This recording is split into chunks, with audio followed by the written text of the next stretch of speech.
And I and me কোনটা কখন বলতে হবে? Rafi and I went there নাকি Rafi and me went there? চলো আজকের লেসন থেকে আমরা এই কনফিউশনটা দূর করি।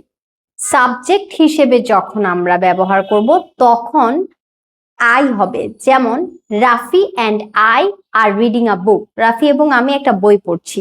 মাই brother and I are watching TV, আমি এবং আমার ভাই টিভি দেখছি। এখানে দেখো আমি এবং আমার ভাই টিভি দেখছি, একই কাজ হচ্ছে, দুজনেই একই কাজ করছি, তাহলে এখানে দুজনেই এখানে সাবজেক্ট হিসেবে কাজ করছে। এরকম যখন সাবজেক্ট হিসেবে আসবে বা কাজটা আমরা কাজ করছি এরকম বুঝাবে তখন আই হবে। দে আর গোয়িং, তারা যাচ্ছে, কারা কাজটি করছে? দে। ঠিক একইভাবে মাই friend and I are going, আমি এবং আমার বন্ধু যাচ্ছি, দুজনই একই কাজ, এই ক্ষেত্রে আমরা আই বলবো। কিন্তু যখন অবজেক্ট হিসেবে তুমি ইউজ করবে তখন হবে মি, যেমন রাফি হেল্পস মি, রাফি আমাকে সাহায্য করে।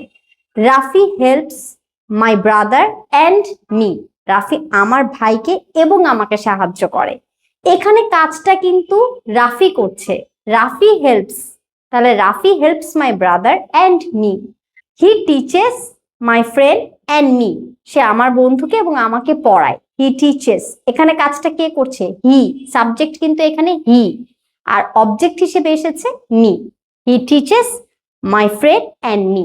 প্রেপোজিশনের ক্ষেত্রে মনে রাখবে প্রেপোজিশনের পরে সবসময় মি বসে, প্রেপোজিশনের পরে সাবজেক্ট প্রোনাউন বসে না। যেমন to me, with me, for me, by me, about me. He talked about me, সে আমাকে নিয়ে কথা বলেছিল। হি ওয়েন্ট উইথ মি, সে আমার সাথে গিয়েছিল। হি টক টু মি, সে আমার সাথে কথা বলেছিল। He brought the book for me, সে আমার জন্য বইটি এনেছিল।